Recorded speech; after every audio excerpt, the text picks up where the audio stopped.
Bonjour à tous, je vais vous présenter l'installation, la configuration et l'utilisation du logiciel Jitsi. Jitsi vous permet de communiquer de manière sécurisée en utilisant notamment OTR au-dessus de certains protocoles texte, par exemple XMPP, et également d'utiliser SRTP ou ZRTP pour communiquer de manière chiffrée en VoIP. Sur la page de téléchargement de Jitsi, il est possible de télécharger votre logiciel pour à peu près n'importe quel système d'exploitation commun, et également pour un système d'exploitation mobile dans la version bêta Android. Téléchargez l'installeur Microsoft Windows.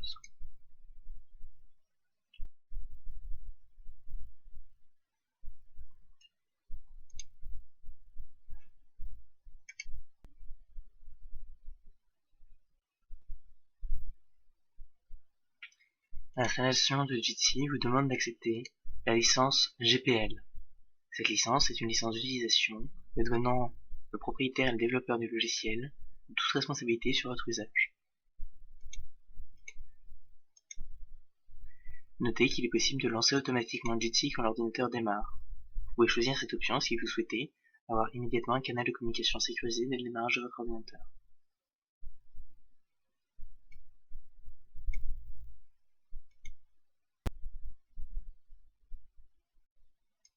À l'issue de l'installation, vous pouvez directement lancer Jitsi.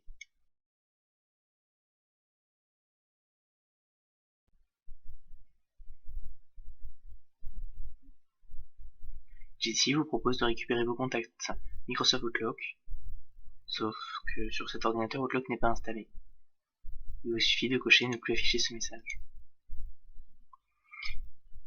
Jitsi vous propose de paramétrer différents comptes SIP, XMPP, Facebook et Google Talk. Il est à noter que Facebook et Google Talk sont des comptes XMPP avec des serveurs modifiés.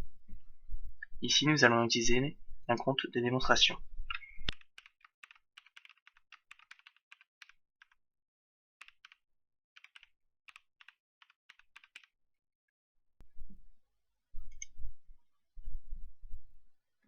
Après avoir connecté ce compte, nous pouvons voir que ce compte a déjà un contact.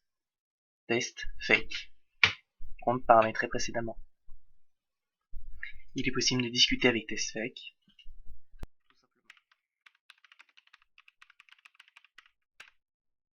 Cependant, ce type de connexion et de ce type de conversation est parfaitement lisible et interceptable par n'importe quel agent du gouvernement vous écoutant, par n'importe quel hacker écoutant votre connexion, et ayant brisé les certificats SSL de Google, qui n'est pas n'importe quel hacker, ou tout simplement est stocké par les serveurs de Gmail et lisible par Gmail. Vous pouvez à ce moment-là utiliser la technologie OTR. Sur Jitsi, l'activation de cette technologie s'active par l'activation de ce cadenas.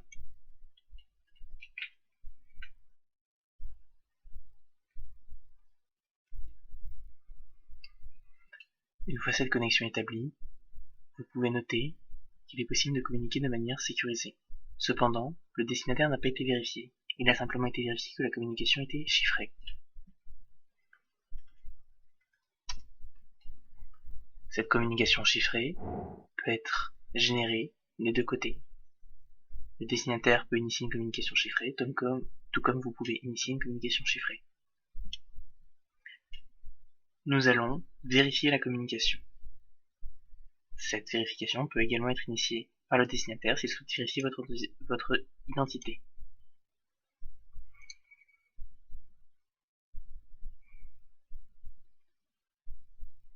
Notez que vous pouvez exiger automatiquement des communications privées et forcer le chiffrement. Vous pouvez également désactiver l'historique des communications. Si votre disque n'est pas chiffré, c'est une pratique recommandée.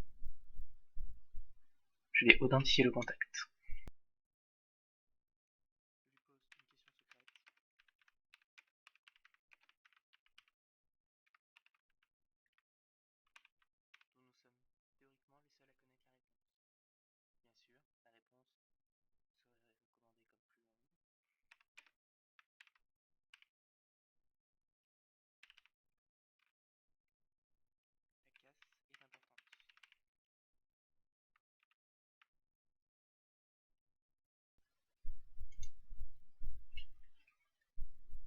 Il est à noter que cette question est échangée de manière chiffrée. Si l'interlocuteur répond de manière incorrecte, il est recommandé de couper immédiatement la communication, car la communication ne sera plus chiffrée ni sécurisée. Ceci s'appelle un challenge SNP. Vous pouvez voir ici que l'authentification a été certifiée. Ainsi, tsfake@du.net connaîtra ma clé publique valable et pourra s'assurer que toutes les communications venant de cette clé publique seront des communications sécurisées. Il est également possible d'échanger un secret par SMS, par message sécurisé ou par audio si vous le souhaitez. Pour montrer la sécurité de ce type d'échange, vous pouvez voir les échanges entre John Doe et Tesfake tels qu'ils ont réellement été établis et enregistrés par Google. Vous pouvez remarquer le OTR v23 au début du premier message, indiquant que notre client utilise la version 2.3 d'OTR. Ce message, juste après, permet d'indiquer au lecteur, se trouvant en face, que le message envoyé est un message pour OTR. Si le client en face n'a pas de logiciel pour lire OTR, il lira automatiquement ce message et avertira l'utilisateur d'utiliser OTR.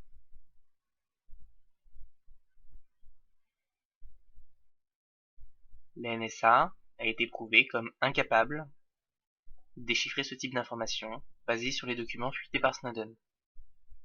Ses capacités de déchiffrement s'arrêtent à Hello.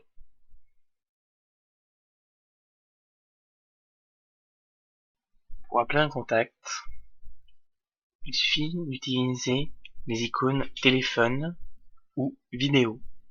Il est à noter que ces icônes ne sont pas présentes, c'est simplement le serveur du contact qui ne supporte pas cette technologie.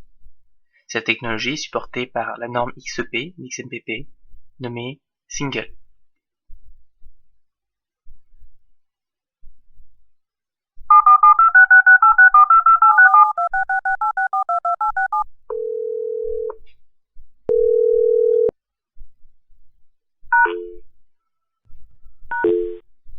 Comme vous pouvez le voir, une connexion chiffrée a été établie.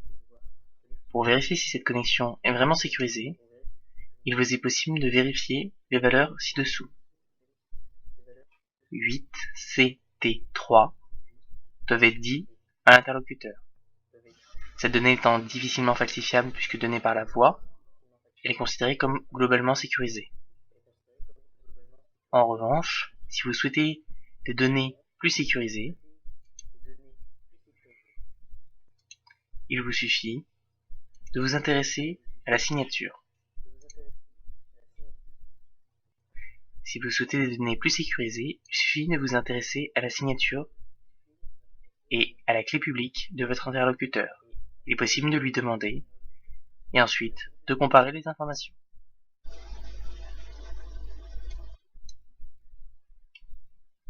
Comme vous pouvez le voir, un appel sécurisé est facile à réaliser. Ici, il s'agissait d'un appel uniquement audio. Et vous pouvez réaliser des appels audio, vidéo, ou, si vous le souhaitez même, vous pouvez partager votre écran. Cette technologie est considérée comme sécurisée et met également en déroute la NSA. Comme vous pouvez le voir sur ces images, la communication est sécurisée. Ici, il s'agit d'une capture UDP de la communication en cours. Il n'est pas possible de la lire ni de l'interpréter en tant que telle. En effet, le flux est chiffré, les échanges de données sont chiffrés. Ici, il s'agit d'un flux vidéo et d'un flux audio envoyé en chiffré. Pour bien utiliser Jitsi, il faut penser à configurer son outil. Cela peut se faire à l'aide de Outils, Options. Notez les configurations générales, comme l'historique de conversation, les possibilités de stocker, cacher, la langue d'application, qui sont des caractéristiques somme toute assez générales, les codecs utilisés pour le son, qui sont un peu plus précis, notamment Opus, Silk, Spix, ou si vous souhaitez rester dans des vieux encodages, vous pouvez utiliser GSM, les périphériques, le paramétrage, de même le paramétrage vidéo mais aussi les encodages, notamment VP8 et H264, qui sont deux encodages très réputés et répandus sur le net.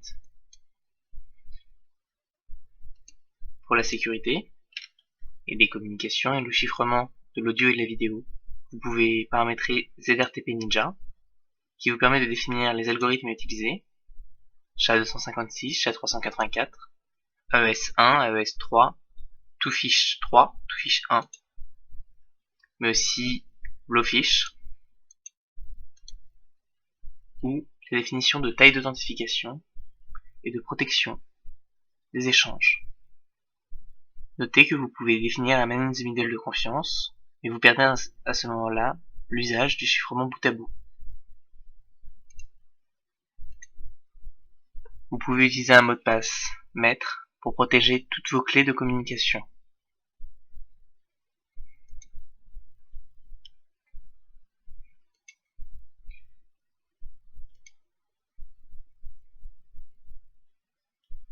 Notez qu'il est possible également de gérer un certain nombre de plugins pour tout ce qui est communication, ou pour gestion d'IRC, ou de services de téléphonie.